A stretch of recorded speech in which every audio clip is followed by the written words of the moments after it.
por alumbramiento. ¿Cuál sería la definición de alumbramiento?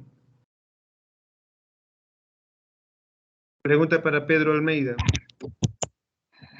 Se entiende como durante el parto de la mujer la expulsión de la placenta y también de las membranas adjuntas. Es el momento, es un periodo de tiempo, ¿no? Es el periodo que acontece la expulsión de la placenta y sus anexos. Correcto.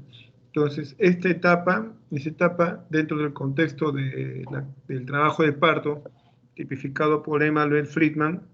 Ya hablamos de Manuel Friedman, ¿no? El investigador que hizo el estudio notable sobre las gestantes y estableció los planos cartesianos del descenso fetal y la dilatación cervical, y esto en una gráfica cartesiana que es la base del partograma. Bueno, Emanuel Friedman reconoció las siguientes etapas. La etapa de dilatación, donde el cuello uterino comienza a sufrir una dilatación progresiva en el tiempo y que se ha visto que es en dos momentos bien diferenciados, la fase latente y la fase activa, y que va de la mano con los cambios también en el descenso fetal, que son bien particulares. La primera etapa es lenta y la segunda es más rápida, latente y activa. Primer periodo. El segundo periodo de trabajo de parto viene a ser el expulsivo.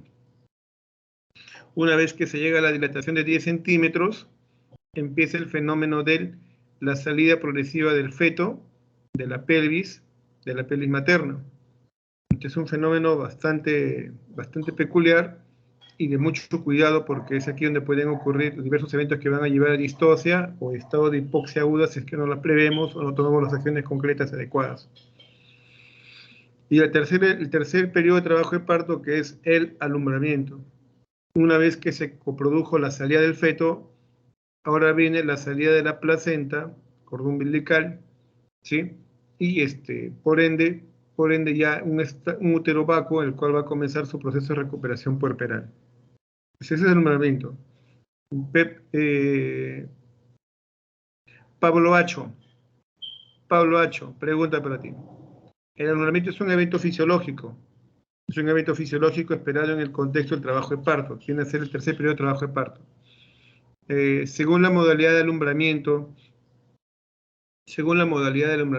hay varias clasificaciones. ¿Podrías mencionarme dos clasificaciones de tipo de alumbramiento?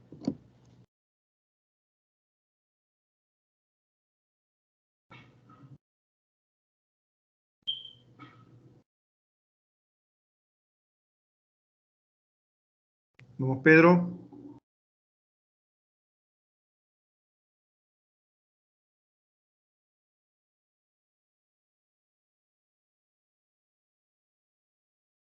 Hice la pregunta para Pedro Almeida, no sé qué está pasando.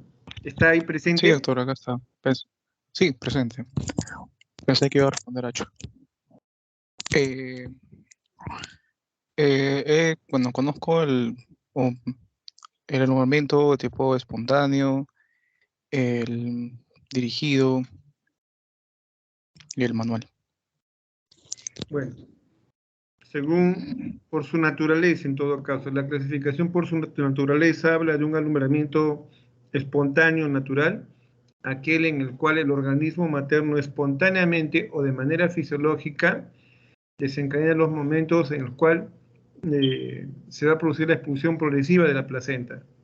Este alumbramiento espontáneo manual tiene un tiempo aproximado que, según sea una primigesta, su primer embarazo, o sea una paciente que ha tenido ya múltiples partos, ese tiempo por lo general no va más allá de la media hora, los 30 minutos.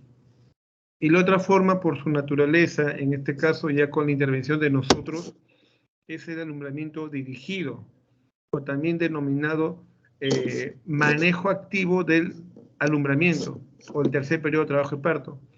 Por manejo activo del tercer periodo o alumbramiento dirigido, implica que es el alumbramiento en el cual nosotros acortamos los tiempos, aceleramos, bueno, se puede decir que aceleramos los tiempos, pero no por una cuestión de tiempo o prontitud para estar más liberados de trabajo, no, sino que porque es por esta forma de intervención tenemos un beneficio notable al acortar la hemorragia fisiológica que se pierde, que normalmente ocurre. Tengamos presente que en alumbramiento el útero va a estar en proceso de no solo expulsión de la placenta, sino también va a estar eliminando coágulos, sangre. Y mientras esto más demora, mientras más esto demora y mientras más el útero está grande, ocupado, la posibilidad de que los tiempos de alumbramiento vayan de la mano proporcionalmente a la pérdida sanguínea es mayor. A nosotros no nos conviene tener una paciente, una puérpera con anemia. Ya sabemos el impacto de la anemia no solo a nivel de la salud de una persona mayor, sino hay que tener en cuenta que esa dama anemizada, cuando tenga que cuidar a su bebé, brindar los cuidados a su bebé, al niño, de nada le va a valer que esté anemizada porque su salud de ella, la salud de ella va a estar alterada. No va a poder dar nutrientes adecuadamente para el producto. Lo que ella ingiere, lo que ella produce en la leche materna, va a ser insuficiente, peor si está anemizada. Entonces el beneficio de un alumbramiento dirigido, en el cual, o alumbramiento activo, en el cual nosotros acortamos ese tiempo, está en el hecho importante de que reduce el volumen de pérdida sanguínea para la mamá, de tal manera que ella beneficia a su bebé. Entonces, el alumbramiento dirigido por manejo activo del tercer periodo de trabajo de parto se logra a través del uso de la oxitocina. Y esto es una estrategia sanitaria consensuada y aceptada en el mundo entero. Es una de las mejores estrategias para la prevención de la anemia posparto, de la anemia puerperal. Tanto así es el impacto que en las normas técnicas sanitarias en nuestro país no hay parto en el cual sea parto vaginal o cesárea, se haga el alumbramiento dirigido. Se haga uso de la oxitocina para cortar el tiempo de duración y sobre todo disminuir el sangrado sanguíneo, el sangrado puerperal. Entonces, es un proceso de una manera, no, un proceso no, una intervención beneficiosa en todo sentido, ¿sí? Entonces, pero eso es por su naturaleza, Pedro, ¿no? Si es un alumbramiento espontáneo y un alumbramiento dirigido. El alumbramiento dirigido, por lo general, tiene un periodo que no va más allá de los 15 minutos, sea para una mujer primigesta, una mujer de primer parto o múltiples partos no debería ir más de 15 minutos. Sí, Pedro, ¿en qué va tu pregunta? Sí, doctor, justo mi pregunta era sobre la profilaxis que conversamos de la oxitocina hace un momento, de evitar la hemorragia postparto. Se habló de oxitocina. Mi pregunta es, ¿cuál es la dosis endovenosa que se requiere para este tipo de profilaxis? Gracias. Correcto. En el transcurso de la presentación de seguro que lo vamos a mencionar. Si no, yo haré mención de eso. ¿Sí? Entonces, en el desarrollo de esta sesión vamos a ir comentando los aspectos prácticos. No nos saltemos mucho. Esto forma parte del marco introductorio de la presentación. ¿Ya, Pedro? Te voy Gracias, doctor. adelantando. Se utiliza 5 a 10 unidades de oxitocina. La oxitocina en nuestro país, la oxitocina que se comercializa en todos los establecimientos de salud, es en presentación de ampollas de 10 mililitros, perdón, 10 unidades de oxitocina en una ampollita de 1 mililitro o 1 centímetro cúbico. Esa es la presentación comercial que tenemos en nuestro país. Cada ampolla de oxitocina de 1 mililitro tiene 10 unidades. Eso es lo que más empleamos, lo empleamos en nuestro país. Entonces, la consideración del alumbramiento dirigido es administrar 5 a 10 unidades de oxitocina intramuscular o endovenosa, preferimos la intramuscular, una vez que se produjo la salida del feto. Muy bien, eso es por su naturaleza. Y ahora tenemos la otra clasificación, que tiene que ver por la forma de expulsión de la placenta. Hay la variedad Duncan y la variedad Scholz, con características muy peculiares de una y otra. Por la forma de la expulsión de las membranas, cotiledón, podemos saber si esta va a ser un alumbramiento más difícil o más sangrante también. Son detalles que nos van a comentar. Muy bien. Ingrid Ponente. Joaquín Angulo. De alguna manera en el alumbramiento hay signos clínicos que nos son muy útiles para saber si ya se está produciendo alumbramiento. Me explico. no solo es quedarse de brazos y cruzar ahí, cruzar los brazos y esperar que la placenta se expulse por sí sola. En el contexto del tiempo van a aparecer ciertos signos que nos van a decir la placenta ya se está desprendiendo, ya podríamos traccionar, ya podríamos hacer su salida. ¿Cuáles son esos signos clínicos frecuentes encontrados en el alumbramiento de la placenta? Joaquín Angulo. Sí, doctor. Bueno, he escuchado el signo he escuchado el signo del pescador, signo de Fabre, no me equivoco. O también, por ejemplo, hay signos son nombres así epónimos, estaba leyendo, de Schroeder, que el útero va a ser palpable, ¿no? También, a 3 centímetros del ombligo. O sea, distintos signos, ¿no? Pero son como epónimos, ¿no? Que vamos a ver. De Kursner, se eleva el útero manual. Bueno, veo Sí. algunos signos, pero no los tengo muy en claro. En la sesión era el día programada para el día miércoles. Hoy estamos día sábado. Esto es una reflexión para todos, por favor. No tengo nada contra tuyo, hijo, pero como villarrealino, como docente y alumno de pre y posgrado villarrealino, nosotros no podemos darnos ese lujo de decir, he escuchado, Sí, doctor. he leído, investigado. Se entiende que todos los presentes deben estar leídos, al menos, de lo mínimo de ese tema de discusión. Yo no voy a estar hablando y dándoles empatía a todo esto si no hay contribución, sino cómo retroalimentamos. El propósito de estas sesiones es que ustedes vengan con el conocimiento, con sus notas ya hechas, ¿sí? De ese tema, y yo moderar y ampliar, pulir, mejorar, aclarar los conceptos. Hijo, no puedo tolerar una Por siguiente vez que ejemplo, me digan he leído, he escuchado o me han pasado la voz, ¿ya? ¿Estamos doctor, claros? el signo del pescador, que consiste que en una mano se va a palpar el útero y se va a traccionar el cordón, ¿no? Y va a depender, ¿no? Si la placenta todavía no está desprendida, la tracción se va a sentir, ¿no? A través del abdomen. Es lo que he leído. Y bueno, eso es lo que estuvo. Sí, Ya. doctor, disculpa. Es importante saber entonces los signos que te dicen que ya la placenta se está desprendiendo.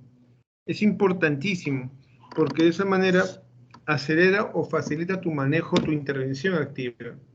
Entonces, la extracción de la placenta, va a una serie de maniobras que también nosotros vamos a realizar, pero para que estas maniobras sean exitosas, es importante objetivar que ya se están produciendo algunas pistas para que nosotros hagamos nuestras maniobras de extracción. Casi siempre cuando se produce el parto usamos una pinza que clampa el cordón umbilical y esa pinza queda colgando con el cordón umbilical, se entiende, ¿no? En la camilla. Uno de los primeros signos que vamos a notar es que el abdomen de la paciente, si es una paciente normosómica o leptosómica mejor, como el abdomen se levanta, se hace un relieve, un bulto. Esa es la elevación fisiológica del útero. Comienza a contraerse y se eleva, formando una prominencia abdominal que puede ser lateralizada, algo indurada. Entonces, al ver la lateralización y tumefacción del útero, es el primer signo, llamado también útero epinar. Un segundo signo es que vemos que de pronto caen coágulos, o cae una cantidad ingente de coágulos o de sangre, ¿sí? Bruscamente, y que el cordón pareciera que desciende un poco más, la caída de coágulos o desprendimiento de coágulos. El tercero ya es con participación nuestra. Hacemos una presión suprapúbica por encima del pubis, ¿se entiende? Hacia arriba y atrás, y vamos a ver que el cordón umbilical ya no asciende con la pinza, lo que nos dice que ya se ha producido la placenta, desprendimiento de la placenta. Acto seguido, nosotros traccionamos el cordón umbilical, contratraccionamos en eje hacia afuera, horizontal, tomando el cordón umbilical desde la pinza, y la otra mano haciendo contraposición en el pubis. Esto se llama maniobra de Brandt-Andrews. Y es una maniobra muy útil que permite la salida progresiva de la placenta. ¿Sí? Es importante tener en cuenta esto para que nuestra intervención sea beneficiosa. Bien, dicho esto, yéndonos ya ahora hacia la presentación, damos paso a Ingrid y a Carolai para que hagan la presentación. Con todo gusto tienen mi atención y las preguntas o altos que voy a estar haciendo para ampliar información. Continúen. Gracias, doctor.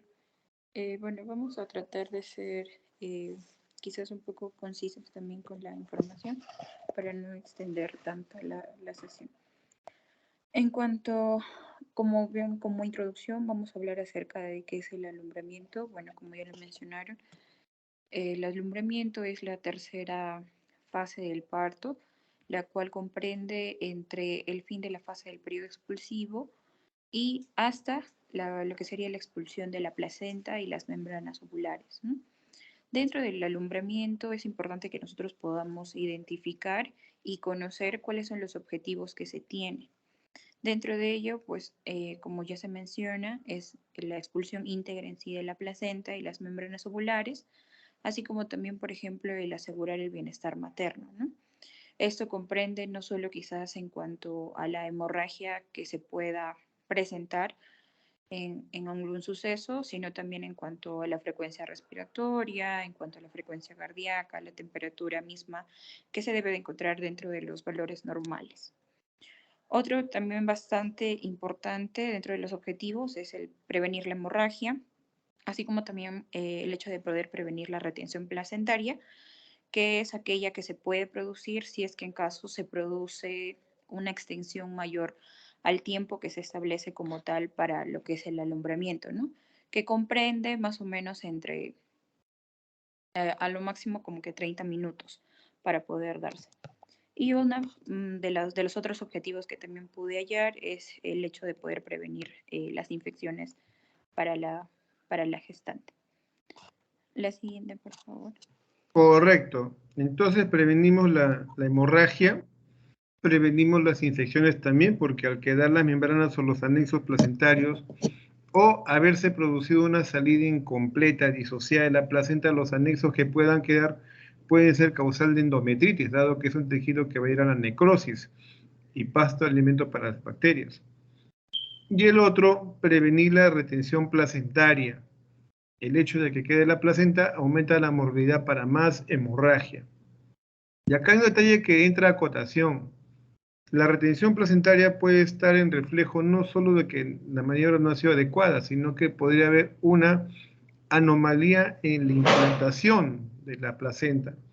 La placenta puede estar anormalmente adherida, como es el caso del acretismo placentario o espectro de placenta acreta. El acretismo placentario, jóvenes, es una anomalía en la cual la placenta, que normalmente debe implantarse al endometrio, pero a través de una hoja llamada decidua, esta se hace sin la presencia de esta decidua, lo hace directamente sobre el endometrio. Y lo peor ocurre cuando esa implantación ya no solo es a endometrio, sino a miometrio, invade el espesor uterino.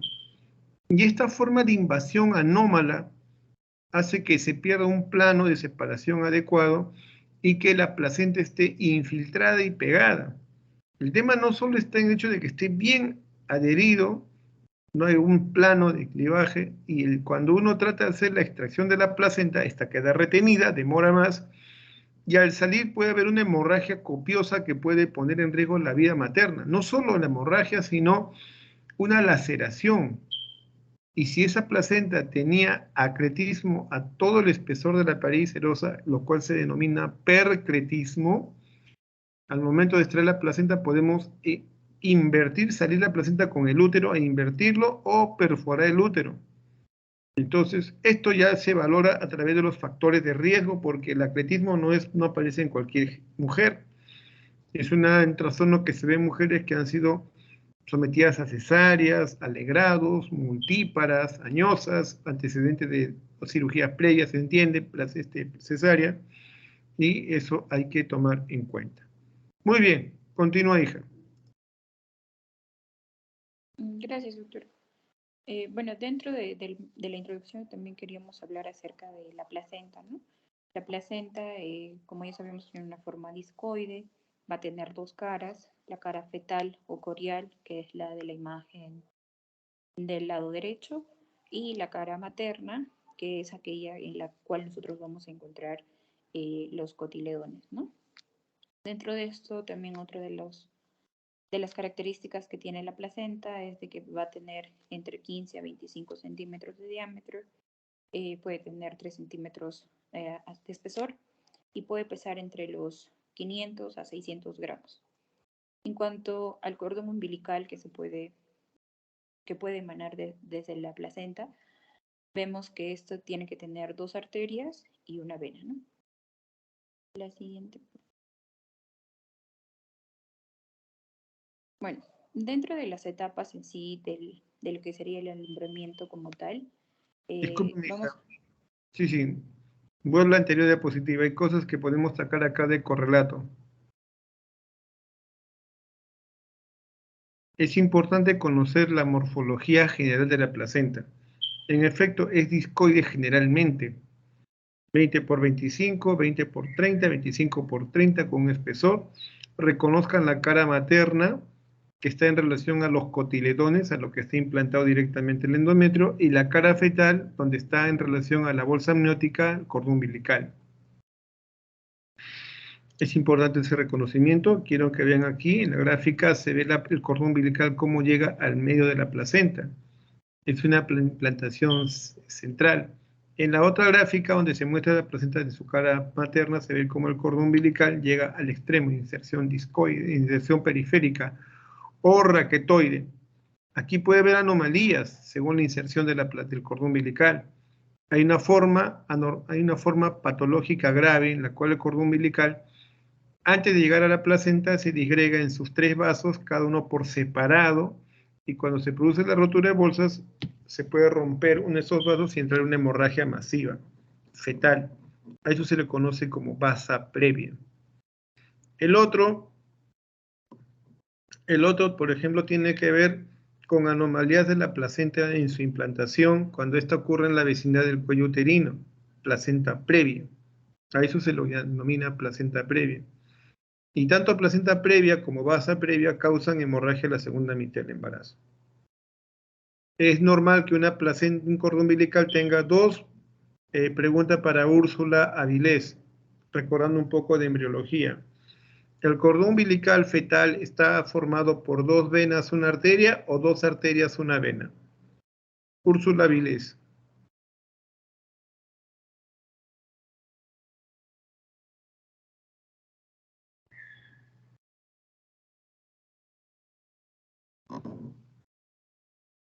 No está Úrsula, no está en atención. Doctor, 2 arterias y una vena. 2 arterias, una vena. ¿Estás segura?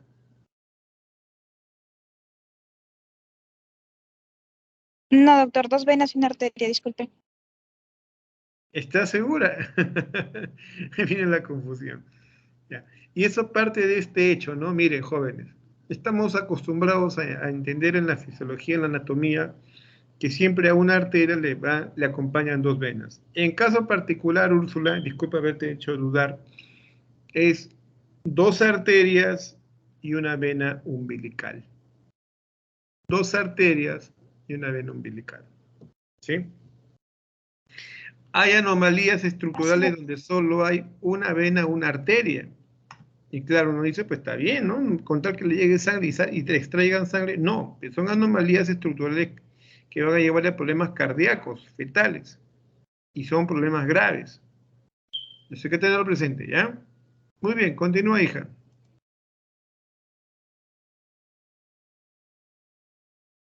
Gracias, doctor.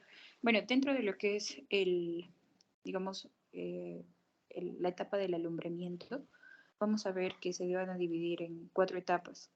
Dentro de ellas está el reposo clínico, que va a ser aquella que se produce luego de la expulsión del feto, cuando la madre va a empezar a sentir el alivio por el cese de las contracciones y que posterior se van a reanudar cuando haya lo que es lo que se conoce como la retracción del útero, que es de forma indolora, porque no va a haber una distensión del cuello, ¿no? Otra de las etapas es también el desprendimiento como tal, en el cual vamos a ver que al haberse retraído ya el útero, la placenta, al no ser ya flexible, entonces vamos a ver que se van a empezar a despegar. Esto pues va a ocasionar lo que sería un hematoma. Dentro de esto van a haber dos mecanismos que solamente por ahora los voy a mencionar y mi compañera más adelante se va a explayar un poco más en ello. Correcto. Estos mecanismos son el de Baudeloc-Schluss, en el cual bueno, se puede producir aproximadamente un 93%, y el otro es de Baudeloc-Duncan, que es en porcentajes, perdón, es en un 7%, ¿no? La otra etapa es la etapa del descenso como tal. En esta etapa vamos a ver que desde el útero al canal del parto ocurre impulsando, bueno, esto es ocurrido por lo que es el impulso del hematoma como tal, las contracciones del útero y también el mismo peso de la placenta con sus anexos, ¿no? En este periodo ya digamos cesa el sangrado debido a la contracción del útero que, bueno, va a obliterar las arterias, ¿no? Y a esto se le conoce como las ligaduras vivas de Pinart. La otra etapa es la de la expulsión, en la cual vamos a ver ya como tal la salida de la placenta y los anexos. Aquí vamos a ver que el útero se va a contraer un poco más y que incluso puede tener como una consistencia un poco leñosa, por la cual se le puede denominar como el globo de seguridad de Pinart, ¿no? La siguiente, por favor. Bueno, aquí podemos ver lo que es el desprendimiento y también encontré que se podían observar, digamos, dos tipos de desprendimiento, ¿no? En cuanto a lo que sería un desprendimiento central o a lo que se le conoce como el Bugdell-Slush, y el desprendimiento por el borde, que sería el de Bogledush-Duncan, ¿no? La siguiente, por favor. Bueno, vamos a hablar acerca de lo que sería ya en sí la clasificación de la tensión del alumbramiento. Por mi parte voy a explicar quizás un poco acerca de los que sería en cuanto al espontáneo, al dirigido, al corregido y al manual. Y en cuanto al manejo de lo que sería el alumbramiento activo, mi compañera lo va a exponer un poco más a detalles.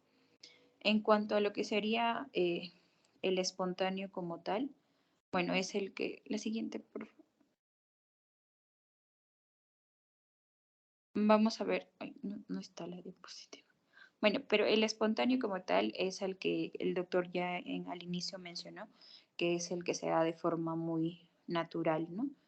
Y en cuanto a lo que sería, Caroline, ¿puedes regresar al anterior?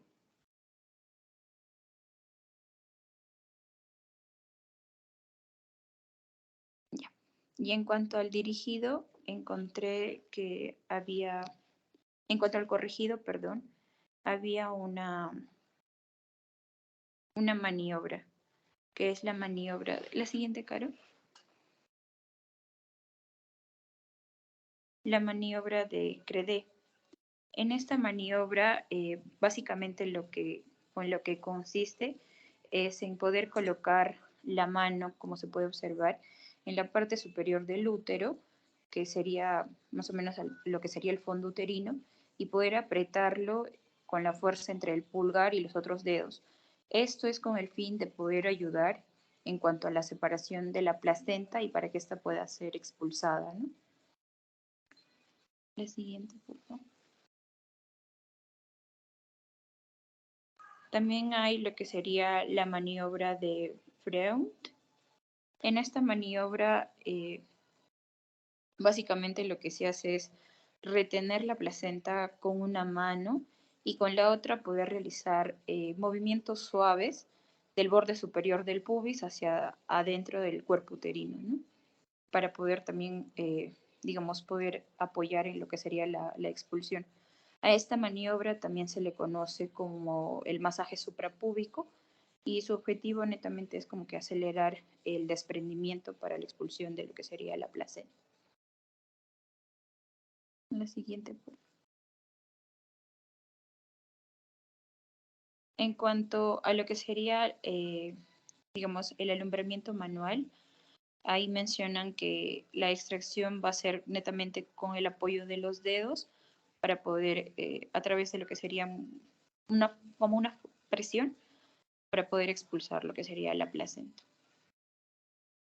La siguiente.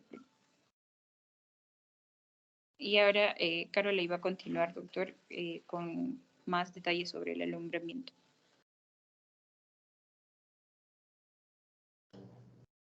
Correcto. Bueno, Pero- ok. Continuando con la exposición, pues ya como mi compañera comentó acerca del alumbramiento, va a contener periodos, no tiempos. Por ejemplo, el desprendimiento, el descenso y la expulsión. Y pues em, ante cada tiempo vamos a poder visualizar algunos signos clínicos para poder así inferir en qué tiempo se encuentran, ¿no? Básicamente el desprendimiento va a ser originado a causa de las contracciones uterinas. Y este desprendimiento, debido a esta contracción, va a hacer que poco a poco disminuya la superficie de implantación, ¿no? de la placenta en el útero. Y pues se considera normal hasta llegar a unos 10 minutos, ¿no? Si hasta percibir que se haya dado el desprendimiento a través de estos signos que más adelante les voy a comentar, si llega hasta 10 minutos, porque si es de 10 a media hora, se considera que un poco ya es prolongado. Y cuando ya pasa la media hora, ya se considera una retención placentaria. Y bueno, con respecto al descenso, también va a haber sus signos, como también la expulsión. El descenso va también de verse mucho por las contracciones, como también por la gravedad, por el mismo peso de la placenta. Y la expulsión puede ser de manera espontánea, breve, o también puede tener un lapso prolongado, ¿no? Pero para poder facilitar o evitar esto, se puede también utilizar de otras maniobras, generalmente la de una maniobra de torsión, ¿no? Para que se pueda expulsar de manera más rápida la placenta. De acuerdo a los periodos que ya les comenté acerca del alumbramiento, comenzando de cómo poder inferir que la placenta se haya desprendido, pues uno de ellos es el signo de Schroeder. Y pues acá nos comentan de que, por ejemplo, el útero a la hora de que la placenta se desprenda de ella, pues el útero va a, a moverse, ¿no?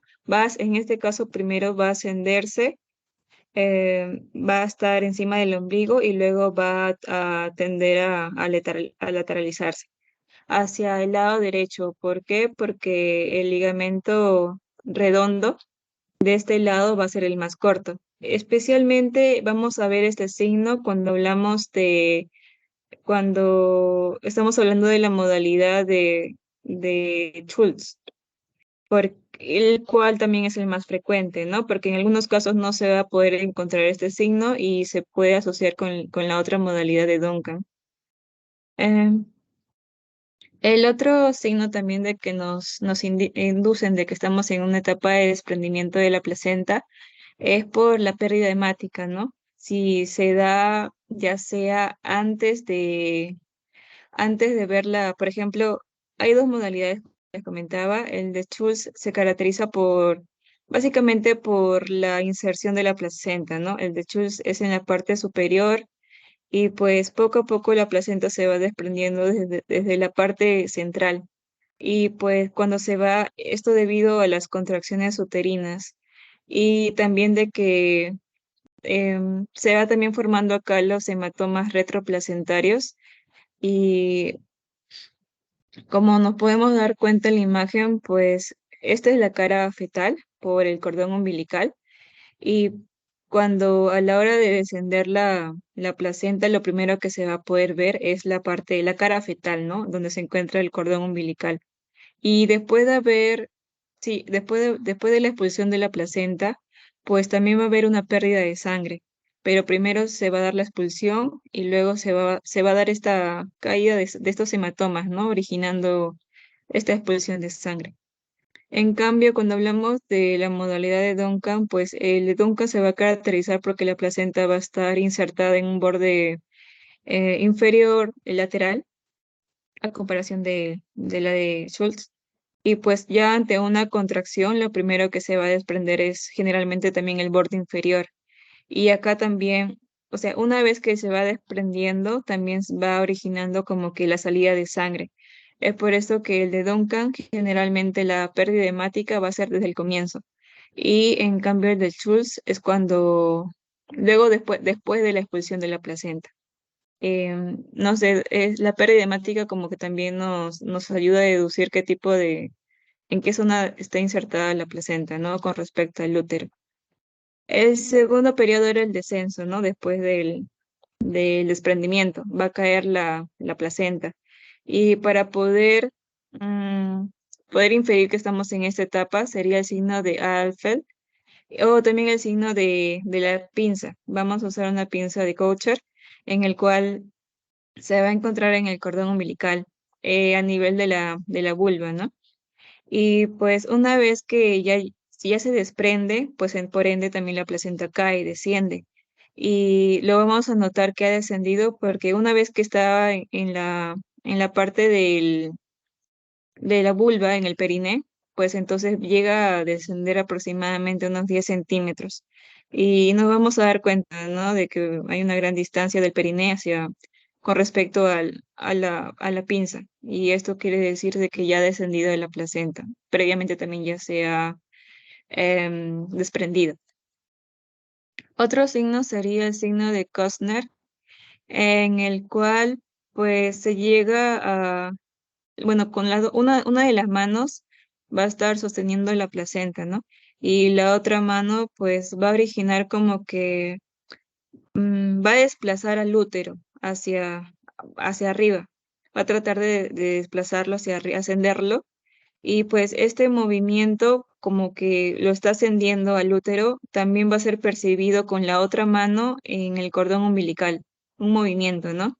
Y esto quiere decir que como el cordón umbilical, la placenta y como también la decidua basal son como un sistema, cuando todavía no hay un desprendimiento ni un descenso, todo es como un sistema, ¿no? Una unidad. Y estos movimientos producidos en el abdomen también van a ser percibidos en el cordón. El movimiento va a ser como transmitido, ¿no? Y entre esto sería negativo, ¿no? Todavía no hay un descenso de la placenta, pero va a ser positivo cuando ya haya descendido y uno cuando hace los movimientos no percibe nada en el cordón umbilical. En el caso del signo de Strassmann, pues acá se va a hacer como que unos movimientos en la zona del abdomen y cuando se llega, de la misma manera, ¿no? Como es un sistema, va a ser percibido en el cordón umbilical, pero con la otra mano, ¿no? Pero si en caso ya haya descendido, o sea, ya es un signo positivo, pues entonces es porque no se va a percibir estos movimientos. Ya no hay una propagación de movimientos. El signo de Fabry o también del pescador es porque a la hora de agarrar el cordón umbilical con una mano, pues se tiende a hacer un movimiento, ¿no? Como el movimiento del pescador, como que a sacudirlo. Y cuando uno pone con la otra mano, en este caso la derecha, en el abdomen, pues si se siente estas trepidaciones o estas vibraciones, pues entonces es negativo, o sea, de que si sigue, no ha descendido la placenta, pero sí es positivo cuando ya no se percibe ni un movimiento. Acerca ya ahora del periodo, ya cuando ya se expulsa la placenta, pues mejor dicho, cuando la placenta está ya descendiendo por la vagina, pues en este caso se va a dar el signo mayor de descenso del fondo uterino. En otras palabras, llega a alcanzar que el útero llega a alcanzar en una ubicación de 5 o 6 centímetros infraumbilical. Ah, y con respecto al signo del globo de seguridad de Pinner, que ella también ya lo comentó mi compañera, pues debido a la contracción, a la retracción uterina, pues esto hace que, por ejemplo, las fibras musculares del útero lleguen a comprimir o a presionar a los vasos. Y pues esto también, al comprimir, va como que a prevenir también las hemorragias, ¿no? Y también de que otra característica es cuando que el útero va a tornarse con una consistencia leñosa y también dura. Ah, y acerca de los signos de retracción uterina post-alumbramiento, pues principalmente ya sea el globo de seguridad que comenté, como también la retracción uterina, van a ayudar mucho a que se pueda evitar las hemorragias. Va a ser normal una pérdida sanguínea de hasta unos 500 mililitros, pero esta pérdida también va a estar asociada a la velocidad o al periodo del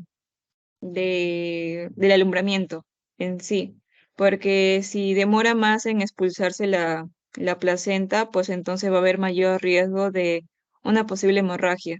Y pues eso es lo que se intenta prevenir porque es la primera causa materna, la primera causa de muerte materna. Y muy frecuente la causa es porque no hubo una correcta retracción, ¿no? En este caso no hubo una hipotonía uterina, que es la más frecuente para originar una hemorragia postparto. Bueno, acerca del periodo placentario, pues va a haber conductas expectantes en el cual no va a haber una intervención del personal médico, ¿no? Simplemente la persona como que la gestante que está presentando, por ejemplo, un parto normal puede solicitar una conducta expectante. Si en caso desea tener como, por ejemplo, un alumbramiento así fisiológico. Y pues, pero ante ello se debe informar los posibles también riesgos que va a presentar, ¿no? Si escoge esta forma de alumbramiento. Tomar en cuenta de que previamente ante una conducta expectante, pues, eh, por ejemplo, de que se debe esperar a que haya señales de separación de la placenta para poder expulsarla. También de que se debe animar a la mujer a pujar cuando haya las contracciones y también es necesario, si es posible, animarla a que pueda realizar el alumbramiento en posición vertical para que pueda ayudar también con la gravedad, ¿no? Para poder facilitar la salida.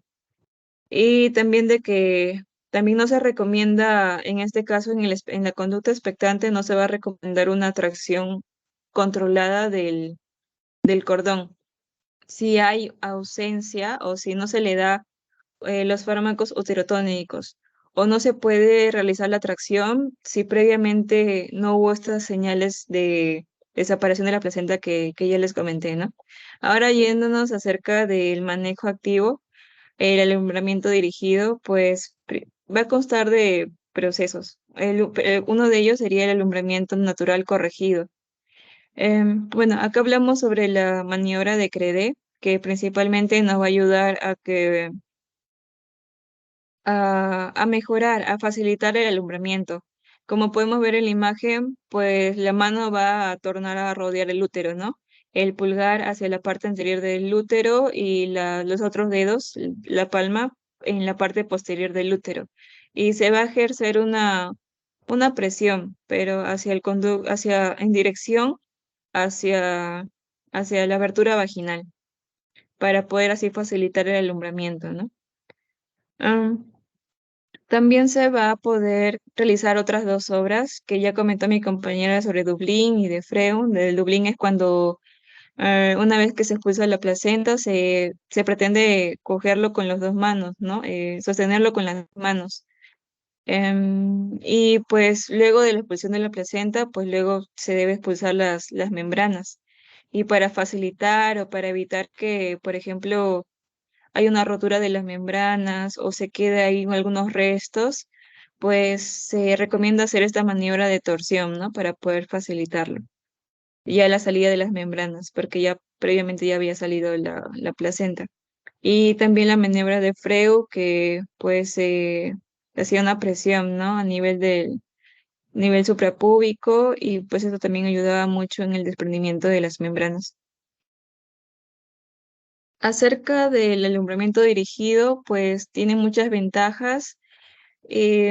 Bueno, principalmente como ya habíamos comentado, pues por la primera causa de muerte materna, ¿no? Va para poder así evitar ya sea la pérdida de sangre, la hemorragia postparto, pues, y también acortar el periodo de alumbramiento, es lo que se espera, y evitar también la anemia de la madre, ¿no? sí, para poder, ajá. Como también en el manejo activo se va a utilizar ciertos medicamentos, como por ejemplo la oxitocina o entre otros, va a presentar también algunos efectos secundarios, ¿no? Por eso mismo dice que puede presentar náuseas, vómitos, o en algunos casos presión arterial. Y generalmente el manejo activo, pues comentan de que principalmente es en punto de vista hacia la madre, porque si hablamos del recién nacido, no hay mucha ventaja o desventaja, ¿no? Evidente para el recién nacido. Las indicaciones serían que son grandes multíparas, sobre distensión uterina, si es una fase activa prolongada, un periodo expulsivo prolongado, una endometritis. Como había comentado el doctor, ¿no? De que, por ejemplo, en caso de un atletismo placentario, ¿no? Cuando ya esto va a prolongar el periodo de alumbramiento y esto va a aumentar la mayor probabilidad de una hemorragia, es lo que se desea evitar. Los antecedentes de retención de placenta o atonía uterina en partos anteriores. Esto tiene que ver mucho con la retracción, ¿no? Las pacientes obesas, anemia, gestantes añosas, antecedentes de cirugías uterinas previas, miomatosis y uso de medicamentos sedantes o úteros relajantes durante el parto. Estas son las indicaciones para un manejo activo. En el caso del manejo de los fármacos uterotónicos que van a aumentar ya sea la intensidad, la frecuencia, ¿no? De la contracción del útero, pues primero acá nos dicen de que se debe palpar el abdomen para poder descartar la presencia de otros bebés, ¿no? Dentro del primer minuto después de la expulsión fetal. Y bueno, luego se debe inyectar, una vez que ya se ve esto, pues se debe inyectar oxitocina, 5 a 10 UI, ¿no? Unidades internacionales, pero se opta por la vía intramuscular porque también hay la vía intravenosa. La oxitocina es la de elección porque tiene un periodo de acción muy rápido, de 2 a 3 minutos, tiene muy pocos efectos secundarios y puede administrarse en todas las mujeres. Va a haber también otros, por ejemplo, la ergometrina, que se da de 0,2 miligramos intramuscular y va a presentar algunos efectos secundarios como hipertensión, cefaleas, náuseas y vómitos. La sintometrina, que es una ampolla intramuscular, en este caso está contraindicada en mujeres con presión arterial, alguna enfermedad cardíaca y placenta retenida. Y el misoprostol es lo último, ¿no? Que la indicación es de 400 a 600 microgramos vía oral. Esto si en caso, por ejemplo, no hay seguridad con respecto a la administración de oxitocina o no estaba de manera correctamente almacenada, ya sea de la oxitocina o de los otros fármacos, ¿no? Esto ya sería como que la última opción. Con respecto al esquema de la oxitocina, se debe canalizar la vena periférica con Avocat grueso. Se usa un cristaloide 500 cc más la oxitocina, ¿no? 10 UI, y se puede pasar por 20 a 40 miliui por minuto. Una vez, ¿en qué momento? Cuando se produzca el nacimiento, cuando podemos visualizar el hombro anterior fetal o bien en el primer minuto del nacimiento como tal. Se debe hacer el pinzamiento y corte del cordón umbilical después de 30 segundos y antes del primer minuto de haber ocurrido el nacimiento. Se debe también comprobar una adecuada retractibilidad y el buen tono uterino antes de proceder a los siguientes pasos. Acá también están las maniobras de Brandt-Andrews y de Dublín, ¿no? Y mantener esta infusión oxitóxica en las siguientes 4 horas como mínimo. Bueno, acerca de la tracción controlada del cordón umbilical, pues primero se debe pinzar el cordón umbilical cerca del periné. Una vez, ¿en qué momento? O sea, cuando todavía sigue, cuando todavía se percibe las pulsaciones, todavía no es momento, ¿no? Una vez que ya no se percibe, ya ya se realiza el pinzamiento. La tracción controlada consiste en que se va a realizar, como el mismo nombre lo dice, una tracción en el cordón umbilical con una mano. Previamente ya estaba con el pinzamiento ahí.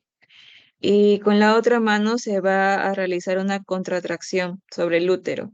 Y este movimiento con estas dos manos, esta maniobra con estas dos manos que es de Brand Andrews, pues va a ayudar a facilitar, ¿no? A la salida de la placenta. Se debe mantener este movimiento hasta esperar una contracción fuerte, una contracción uterina fuerte, porque cuando hay esta contracción uterina fuerte, se anima a la madre a empujar y también se sigue haciendo esta maniobra de manera em, leve, ¿no?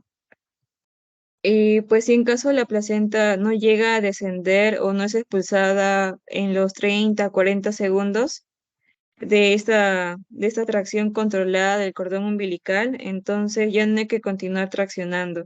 O sea, como que es un tope de 40 segundos.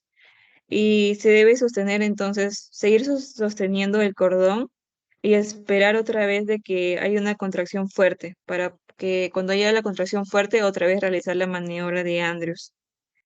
Y pues, y, bueno, en este caso se debe realizar los dos movimientos, ¿no? Las dos manos. Y no se debe realizar una tracción del cordón umbilical sin haber realizado la otra contratracción. También podemos hablar acerca del masaje uterino, que consiste en palpar el útero, masajearlo también inmediatamente hasta que va a ayudar en sí a contraerlo. Y después de realizar este masaje uterino, uno se debe dar cuenta que después de ello no se debe relajar. Acerca de la revisión de la placenta también va a ser fundamental. Una vez que ya sea expulsada, se debe revisar cuidadosamente para asegurarnos que esté completa, ¿no? Y que dentro del útero no haya quedado algunos restos. Debe hacerse un examen de manera minuciosa, detallada, ya sea de la misma placenta, del cordón, de las membranas. Por ejemplo, en la cara materna se debe ver si están todos los cotiledones completos, íntegros. Si en caso, cuando faltan cotiledones, pues se va como que va a haber como una zona rugosa, ¿no? Y puede como también no sangrar, o sea, no confiarse de que si es que no sangra, pues no es que esté incompleto, ¿no? Y también si está revestida, ¿no? También acerca de la cara fetal, pues ver también la distribución vascular, ver si los vasos se llegan a ocupar solamente mm, hasta el disco placentario, ¿no? Porque si se extienden más allá, podrían como que continuar por la cara materna, ¿no? Y fijarse también eso, si hay algunas anomalías en la placenta. De acuerdo con respecto a las membranas, va a ser también importante, por ejemplo, como que reconstruir la forma de completar de reconstruir la bolsa amniótica, para poder así descartar que se haya retenido, ¿no? Parte de ella dentro del útero. Y también va a ser importante el cordón umbilical, ¿no? Como por ejemplo ver si observar los vasos sanguíneos, ¿no? Ya sea dos arterias y una vena, o si en caso presentan una anomalía para poder asociarla con alguna enfermedad, por ejemplo, cardíaca, ¿no? Se debe estimular a la madre para que pueda continuar con los masajes uterinos, ¿no? Es muy importante este procedimiento y durante las primeras 2 horas después de la salida de la placenta se debe controlar a la mujer cada 15 minutos. Y como atención final, pues se debe finalizar con el aseo genital, también el control de la presión arterial, el pulso, la retracción uterina y la evaluación de la pérdida hemática. Bueno, eso sería mi parte. Sigue mi compañera, doctor. Sí, doctor, había una parte más que se nos había indicado, que era la parte de la hemostasia. Bueno, Correcto. dentro de la hemostasia uterina vamos a ver que hay 3 fases. Una que es la fase del miotaponamiento, que es cuando básicamente las contracciones van a lograr hacer un taponamiento vascular debido a la compresión de los vasos sanguíneos, ¿no? A esto es lo que se le conoce como las ligaduras vivientes de Pinart. La otra fase es la fase del trombotaponamiento, que es quizás la más importante dentro de esta hemostasia, ya que el fibrinógeno de la placenta va a tener, digamos, como objetivo trombosar los vasos uteroplacentarios, y vamos a ver aquí que el hematoma retoplacentario que se ha formado va a poder, digamos, facilitar lo que sería la extracción adicional de tromboplastina para poder activar lo que sería ya la cascada de la coagulación de forma habitual, ¿no? De forma local. Luego, por último, está la fase de contracción uterina mantenida, ¿no? Es importante mencionar aquí quizás un concepto que sería lo que es la hemorragia posparto, ya que si, por ejemplo, no se logra dar lo que es la hemorragia como debe de ser, pues obviamente vamos a tener a lo que sería la hemorragia posparto, ¿no? La siguiente, Caro. Y quizás para poder recordar también dentro de lo que es la hemorragia posparto, bueno, va a ser aquella que se considera como pérdida sanguínea mayor a lo que sería medio litro, 500 mililitros, con un parto vaginal, o si es que fuera 1000 mililitros o 1 litro, si es que en caso fuera una cesárea, ¿no? Vamos a ver que una de las principales causas de muerte materna es debido a esto, a lo que sería la hemorragia posparto, y vamos a ver que se van a clasificar en dos. La primaria, que va a ser aquella que se da menor a las 24 horas, y la secundaria, que se va a dar dentro de lo que serían las 24 horas y las 12 semanas a posterior. Y en cuanto a las causas principales para lo que sería la hemorragia posparto, con la hematopenia de las 4 T's, que sería tono uterino, tejido retenido, traumatismos o también por la trombina. Y eso sería todo, doctor, en cuanto a la revisión del tema. Correcto, gracias, muchas gracias por su presentación. Fueron bastante elocuentes en los puntos. A ver si hubiera preguntas, por favor, para aclarar, ampliar conceptos. Para una consulta, en algún momento se mencionó la extracción manual de la placenta, pero sería después de todo el tiempo que se espera normalmente alumbramiento, ¿no? de alumbramiento dirigido, ¿no? La estrategia sanitaria en nuestro país, por norma técnica sanitaria, contempla el alumbramiento dirigido en todas nuestras gestantes. Como la gran mayoría son personas que en ese momento están bajo el estrés de nuestras acciones, casi siempre cuando hacemos el alumbramiento dirigido las pacientes aceptan. O sea, no ocurre eso de que, señora, hacemos el alumbramiento dirigido o el espontáneo. ¿Quiere el natural o el dirigido? No hacemos eso. La paciente completó la salida, está en ese momento toda la atención al bebé, a ella, el masaje uterino, las funciones vitales, y no es el momento para hacer esa contemplación. Salvo que antes del parto, en el control prenatal, en los últimos controles prenatales, en una actividad llamada plan de parto se le explica lo que va a acontecer. Y siempre es consensuado, no se le explica. Al momento del parto vamos a hacer la extracción con la ayuda de medicamentos. El alumbramiento dirigido definitivamente es un beneficio, es beneficioso para nuestras pacientes por los que se ha descrito. Entonces, casi no le damos contemplación a que escoja, sino digamos que de oficio le planteamos el alumbramiento dirigido. Eso para zanjar esa inquietud, ¿no? Que daba a entender que como que la paciente podía optar por un plan o plan B. Bien. Lo otro es la extracción manual de la placenta. La extracción manual de la placenta, que es una actividad muy diferente. La extracción manual de la placenta es una actividad que se hace cuando no se ha podido producir ya sea el alumbramiento dirigido o espontáneo, o sea, no ha habido posibilidad de que salga la placenta, se ha pasado el plazo de los 15, 30 minutos y estamos frente a una paciente con la cual la placenta no sale y hay hemorragia. Entonces recurrimos a la extracción manual de la placenta. Es un procedimiento en el cual el que va a hacerlo se calza un par de guantes, ingresa la mano a la vulva vagina y lo que hace es tratar de llegar al útero, despegar la inserción de la placenta del útero y jalar la placenta. No es un procedimiento nada sencillo y tampoco nada no molesto. Definitivamente es un procedimiento plagado de dolor. Hay que dilatar el cuello uterino, ingresar la mano. De reflejo vagal puede haber todo efectos vagales por la estimulación intensa que se hace. Y tercero, sangrante, de por sí sangrante. Imagínense que hubiera en esta paciente acretismo placentario y hago esa maniobra y le arranco el útero o invierto el útero. Se puede haber iatrogenia. Ese procedimiento generalmente se hace en sala de operaciones. La extracción manual de placenta se debe hacer en sala de operaciones bajo supervisión, porque es posible que pueda haber acretismo, inversión uterina o rotura uterina. Y por ende, el procedimiento termina en una laparotomía de emergencia para solucionar el problema.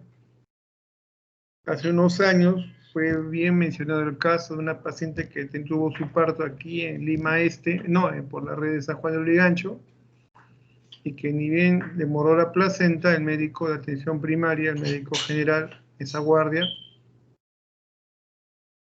hace la extracción manual, ingresa la mano al útero, saca la placenta y la paciente entra en una hemorragia masiva intratable. Con paciente y todo, el médico urgente a la maternidad de Lima. Creo que se murió la paciente. Una inversión uterina con acretismo. Entonces, creo que hasta ha sido tema de pregunta en un examen de residentado. Paciente que demora más de 2 horas, extracción de placenta, está estable, ¿qué hace? 1, extracción manual de placenta. 2, referencia al hospital más cercano. Se tiene que referir. No puedes hacer esa extracción de placenta en un estable. Es muy riesgoso. Se hace en un hospital y de preferencia en sala de operaciones. ¿Alguna otra pregunta? ¿Algo para aclarar aspectos? Disculpar, estoy un poco afónico. Cuesta un poco trabajo hablar el tema de la inflamación de la garganta. Discúlpenme, pero sí, estamos llenos a aclarar sus inquietudes.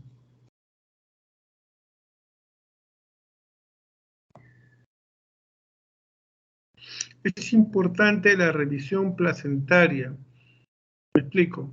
Si se produjo alumbramiento, hay que revisar la integridad de la placenta, sus características anatómicas, su integridad, puesto que eso nos garantiza que no haya quedado membranas o algún cotiledón.